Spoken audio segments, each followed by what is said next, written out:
This is a video about sour worting, also known as kettle souring.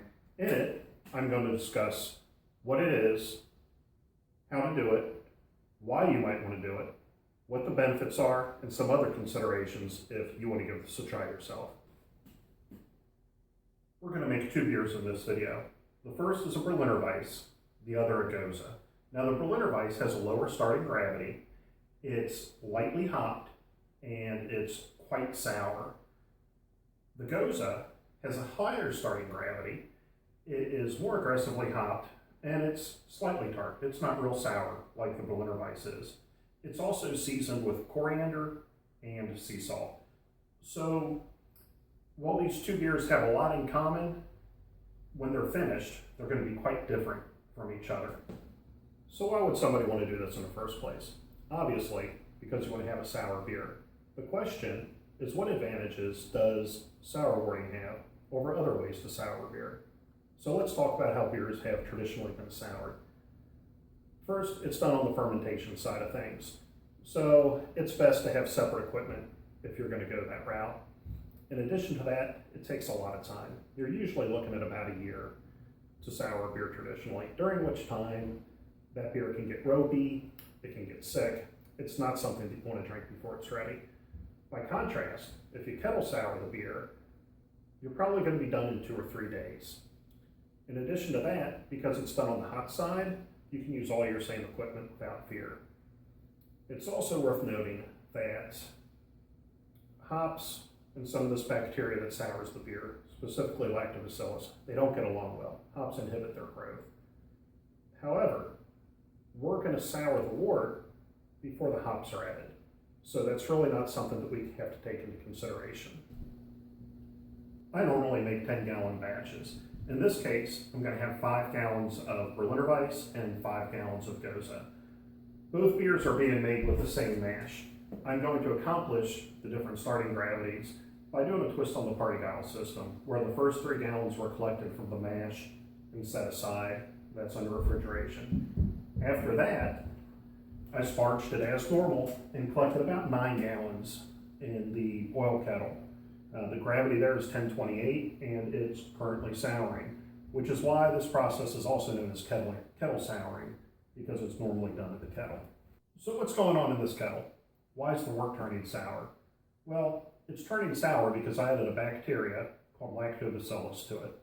What lactobacillus does is it metabolizes carbohydrates into lactic acid. We perceive lactic acid as tasting sour, and that's what's going to make these beers sour. Now, lactobacillus, it's just about everywhere. It's what makes yogurt tangy, and it's what makes sauerkraut and kimchi, well, sauerkraut and kimchi. It also happens to cover the grain that you buy at the brew store. So, if you want, you can take a handful of that grain, throw it into some starter wort, keep it warm. Lacto likes it really warm.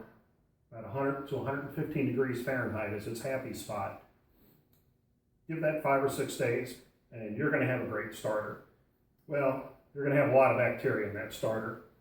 If you're using a handful of grain, you're not just getting lactobacillus. You're getting whatever else happens to be along for the ride. So what I did was I bought a vial of White Labs 677 lactobacillus, and I'm using that pure culture in my starter. That starter is what was used to inoculate this wort and what's going to make the beer in the end sour. I know what some of you are thinking. Why spend $8 on a vial of White Labs culture when you can just add a handful of grain and sour the beer that way? Well, there's a few reasons. I've played around with sour mashing in the past. I've made 3 batches. 2 of them got tossed, and the first one, if I knew any better, I probably wouldn't have drank it either. Since then, I've played around with the sour worting technique with pure cultures, and I'm a lot happier. So let's talk about some of the things that might be along for the ride on that grain. There's a type of Clostridium bacteria that makes butyric acid. Now, butyric acid, the aroma and flavor descriptors on that typically include the word vomit. Not something I want in my beer. There's coliform bacteria. Now, it makes aromas that are typically described as being fecal in nature. I suspect this is some of the reasons why those batches of beer I had to throw out that I sour mashed with, where I just used the bacteria that was on the grain to sour the batch.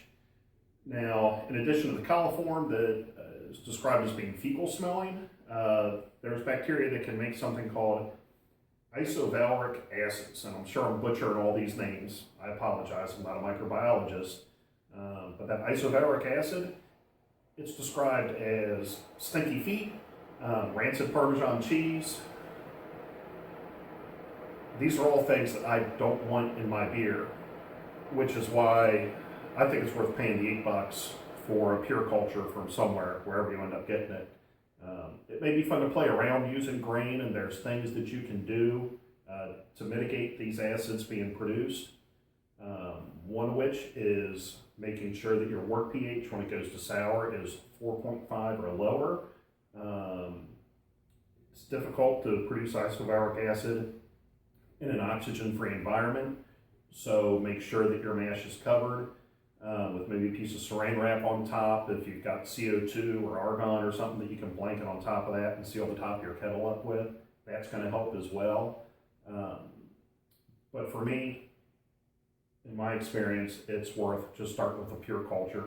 You end up with better beer, brighter tasting beer, consistent results, and let's face it, it sucks throwing away beer and going to all that effort and getting something that tastes like poopy diapers, vomit, or rancid cheese and stinky feet.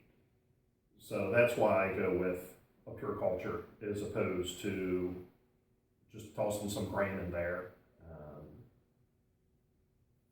because it's all about the beer, and in my experience, I get better beer with a pure culture. Well, the sour wort's been going for 2.5 days. Unfortunately, it stopped at pH of 4. It's been steady at 4 for a day now. To get the pH a little bit lower, what I ended up doing was adding 10 milliliters of lactic acid. That dropped it down to about 3.7, which is closer to what I wanted. The first half of this batch, the Berliner Weisse, it's been boiled. It's waiting its pitch. Currently, I've added that 3 gallons of first runnings that I had set aside earlier for the Gose. It's been mixed with the remaining wort from the Berliner Weisse. It's got some extra hops added. Got about half an hour to go. We'll add the coriander and the salt to it. We'll knock it out, pitch the yeast, and at that point, the only thing left in this brew day will be the cleanup. I've been shooting video for 3 days now, and while I've done a lot of talking, I'm not sure how cohesive it's all going to be when I go put it together later. So I'm going to do a recap. It all starts with a starter. You make this about 5 days to a week before brew day.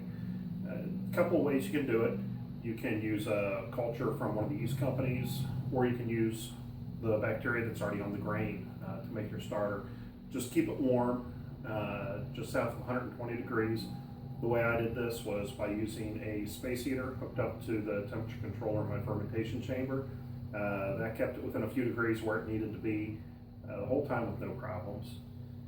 Now, if you're going to use the bacteria that's already on the grain, I'm going to encourage you to check out a couple of websites first. One of them is Milk the Funk.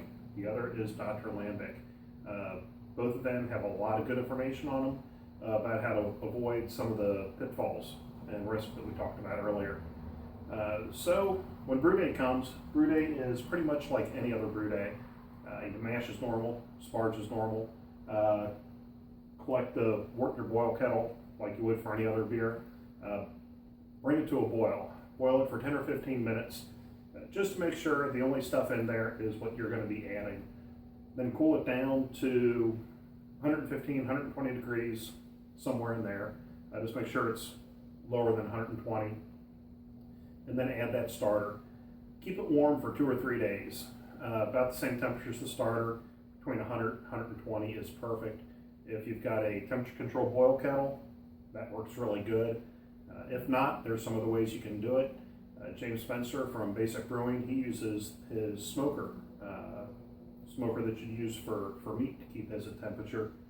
You can light your gas burner a few times a day for just a little while.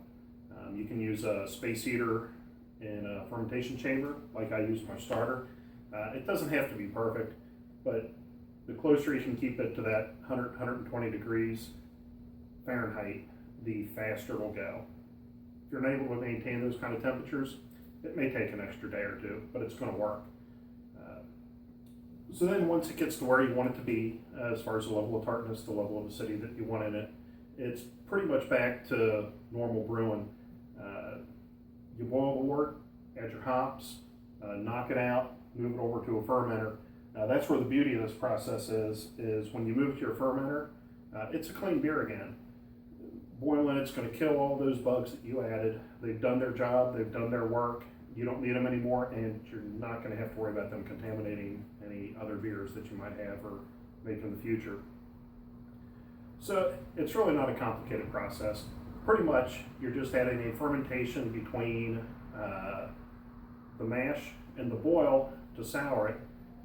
Other than that, it's like any other brew day. So if you're wanting to give sour beers a try, and you don't want to wait a year to see how it turns out, or if it's just something that you want to play around with, go for it.